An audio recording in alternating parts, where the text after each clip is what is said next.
बना विश्व के सबसे बड़े लोकतंत्र का नायक। कौन है ये व्यक्ति? मैं नरेंद्र दामोदर दास मोदी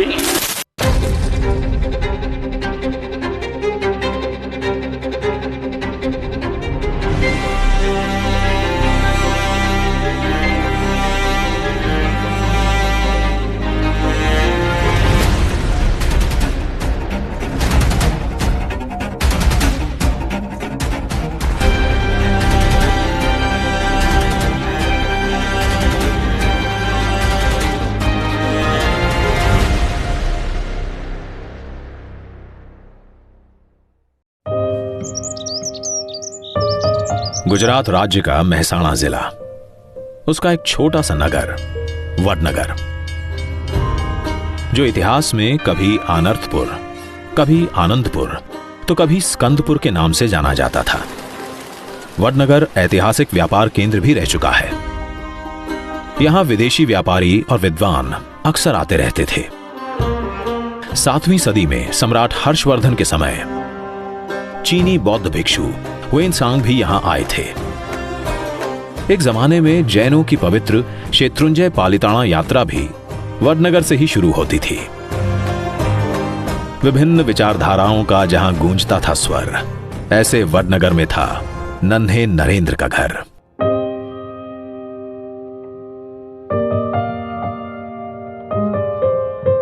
नरेंद्र भाई के पिताजी का नाम था दामोदर काका। वो काला वासुदेव चौक के पास उनका घर था। दामोदर काका की स्टेशन पर एक चाय की दुकान थी और साथ में नमक पीसने का भी काम करते थे। घर में थे 6 भाई बहन। तीसरा था नरेंद्र, जिसका जन्म 17 सितंबर 1950 को हुआ। नरेंद्र की एक बड़ी बहन भी थी, जिनका बचपन में ही देहांत हो चुका था। दामोदर भाई के 5 बेटे, पहले सोमाबाई, दूसरे नंबर पे उमेश भाई, तीसरे नंबर पे नरेंद्र, चौथे नंबर पे प्रहलाद भाई, 5वें नंबर पे पंकज भाई। बहन एक ही थी। नरेंद्र की प्रारंभिक शिक्षा हुई वडनगर की कुमारशाला नंबर 1 में और हाई स्कूल था बीएन विद्यालय। स्कूल में दोस्त नरेंद्र को एनडी कहकर बुलाते थे। पिताजी दामोदर दास मोदी के लिए था वो कुमार। बचपन में बच्चा शरारती तो होता ही है, वह भी शरारती थे, पर उनमें नेताओं वाले गुण भी थे। क्लास मॉनिटर बनते थे, चप्पल इधर से उधर करना और उधर से इधर करना और स्कूल बैग की उथल पुथल करना, ऐसी शरारत वो और उनकी मंडली करते थे। पिता वडनगर रेलवे स्टेशन पर चाय की छोटी सी दुकान चलाते थे। नरेंद्र स्कूल के बाद अपने पिता की मदद करता था। स्टेशन पर मुसाफिरों से बात करते करते उसी समय से नरेंद्र की हिंदी बहुत अच्छी हो गई थी। परिवार के संघर्ष में भागीदार माता हीराबा भी थीं, जो गुजारे के लिए पड़ोसियों के घरों में भी काम किया करती थीं। किसी का कोई काम करना हो, बर्तन मांजना हो या कपड़े धोना हो, ऐसी सामान्य मजदूरी करते थे और अपना गुजारा और अपने बच्चों की पढ़ाई का खर्चा उठाते थे। एक बार उनके पास स्कूल फीस भरने के भी पैसे नहीं थे, तब लोगों ने उनकी मदद की थी।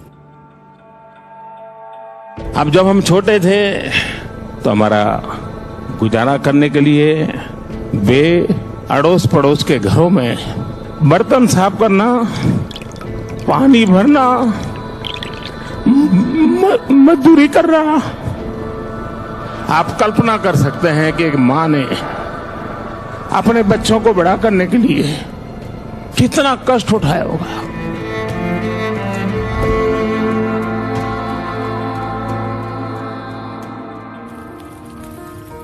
इस साधारण परिवार में आमतौर पर बाजरे की रोटी और कढ़ी बनती थी, पर बच्चे अक्सर मेहमानों का इंतजार करते थे, क्योंकि तब घर में बनती थी गेहूं की रोटी और सब्जी।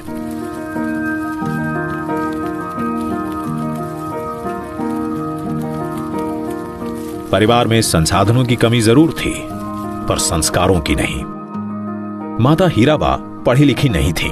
पिताजी हर शाम उन्हें धार्मिक पुस्तकें पढ़कर सुनाते थे और चंद अच्छे शब्द आसपास धमा चौकड़ी मचाते बच्चों के कानों में भी पड़ जाते थे।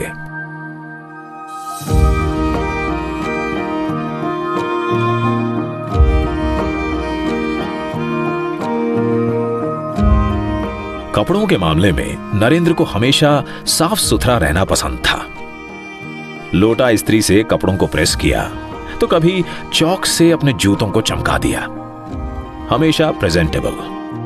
वो टर्नआउट का जब कंपटीशन होता था तो लगभग 80 लड़कों में ही used to stand with in first 5। आजकल जो कपड़े का शौक है वो शौक आजकल का नहीं है, वो शुरू से पैदा ही से है उसके साथ।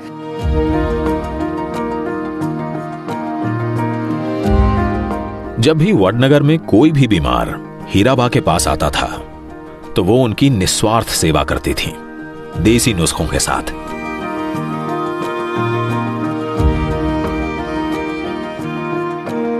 और इसी काम में अपनी मां की मदद करने के लिए नरेंद्र हमेशा तैयार रहता था।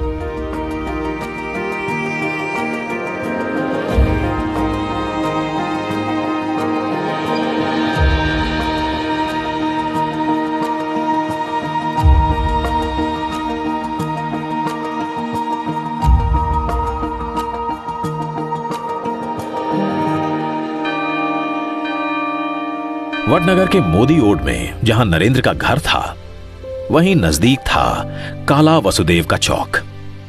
इसी चौक पर है गिरिपुरी महाराज का मंदिर।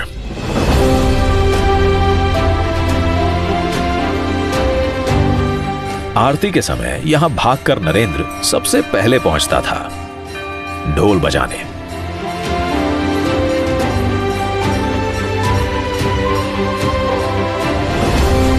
इसी मंदिर में एक बार दूर से आए एक संत जब अपने शरीर पर जौ उगाए साधना कर रहे थे।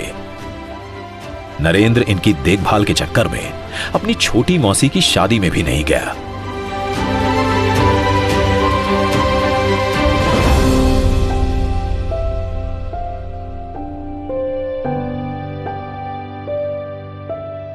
आठ साल के नरेंद्र के जीवन में एक बड़ा मोड़ तब आया जब वो अपने हिंदी के शिक्षक चंद्रकांत दवे से प्रभावित होकर राष्ट्रीय स्वयंसेवक संघ की शाखा में जाने लगा।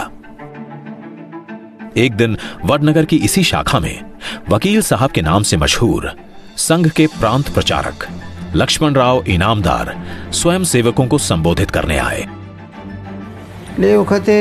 उस वक्त हम साथ में ही थे और वकील साहब ने तब जो कहा था वो सुनकर नरेंद्र उनसे काफी प्रभावित हुए और उसके बाद वो वकील साहब को मिलने गए और उन्हें मिलने के बाद उनके जीवन में परिवर्तन आया।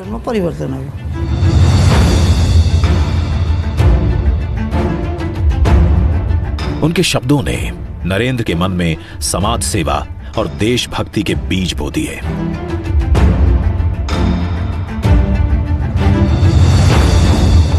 चाहे महागुजरात आंदोलन के लिए लोगों को जुटाने का अभियान हो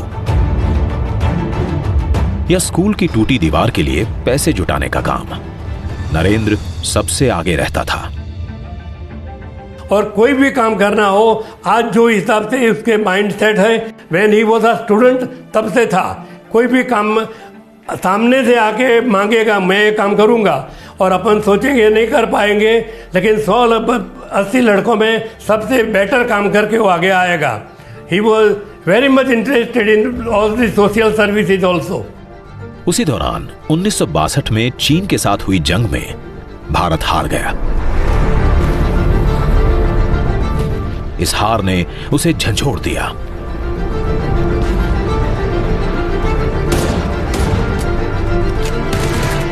नरेंद्र देश सेवा के लिए अब और उत्सुक हो गया।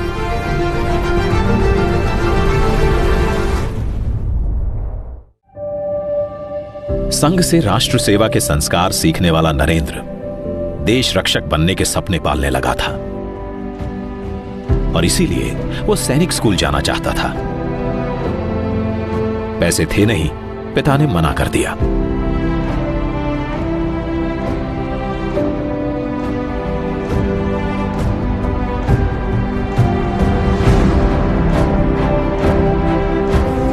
ये इच्छा उसने एनसीसी से जुड़कर पूरी की।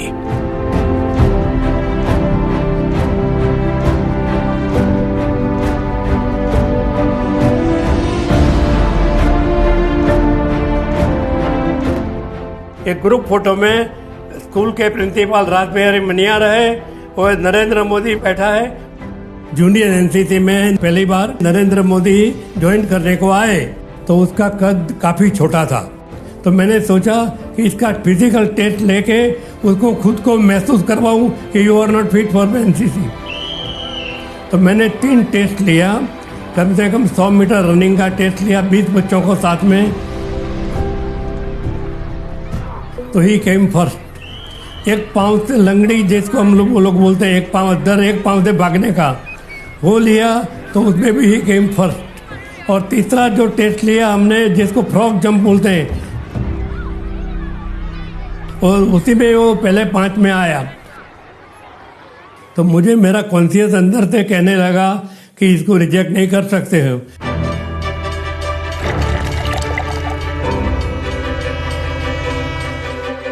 उन्नीस 1965 में जब पाकिस्तान ने गुजरात की कच्छ सरहद पर हमला किया, तब स्टेशन पर नरेंद्र ने फौजियों को और करीब से देखा। सरहद के रखवालों के प्रति उसकी श्रद्धा और बढ़ी।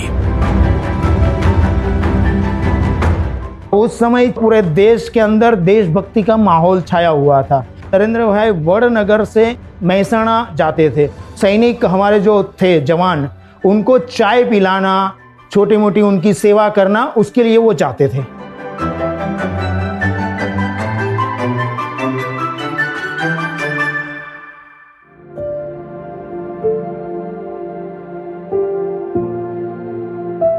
नरेंद्र और विचारशील बनने लगा।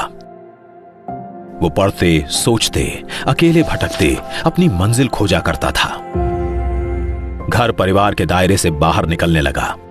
शायद यही वजह थी कि उसने आगे जाकर अपना उपनाम रखा अनिकेत। अनिकेत, जिसका कोई घर नहीं।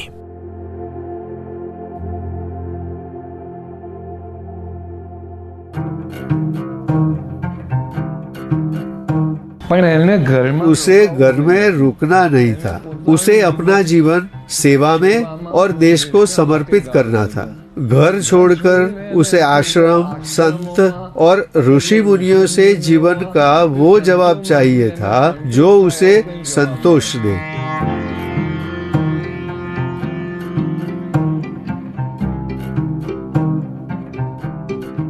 सत्रह साल के नरेंद्र ने घर छोड़ा।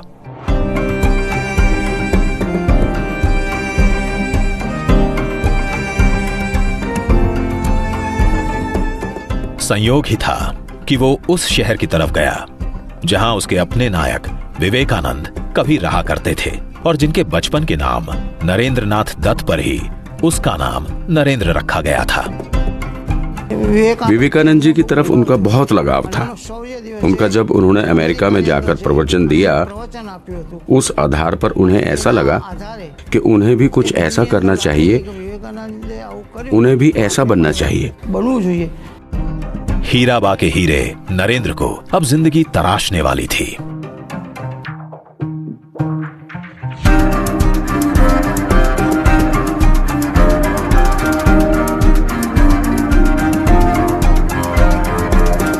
वो स्वामी विवेकानंद की दीक्षा भूमि बेलूर मठ जा पहुंचा, लेकिन उसको दीक्षा नहीं दी गई।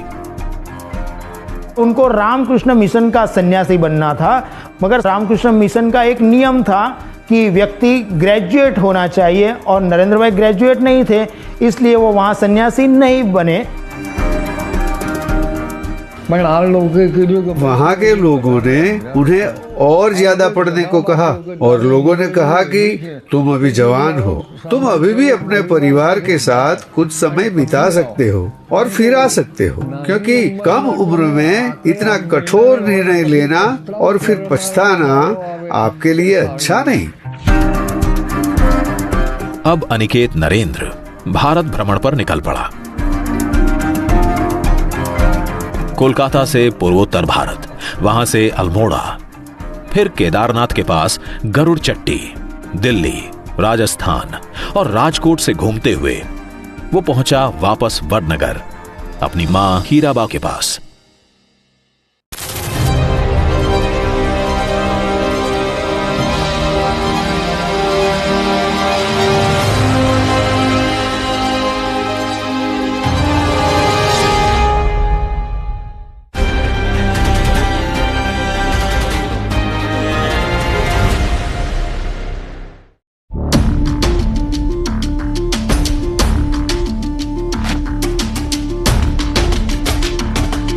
जो पसीने में नहाते हैं असली मर्द कहलाते हैं। ऐसे पसीने को टक्कर देने के लिए रियल मैन डिओ का जिद्दी परफ्यूम। সংরক্ষিত বনাঞ্চল, করোনা পরিস্থিতি ও পশুদের প্রজননের সময় বন্ধ ছিল জঙ্গল, মুখ থুবড়ে পড়েছিল পর্যটন ব্যবসা। জঙ্গল খুলে যাওয়ায় খুশি পর্যটন ব্যবসায়ী থেকে পর্যটকরা।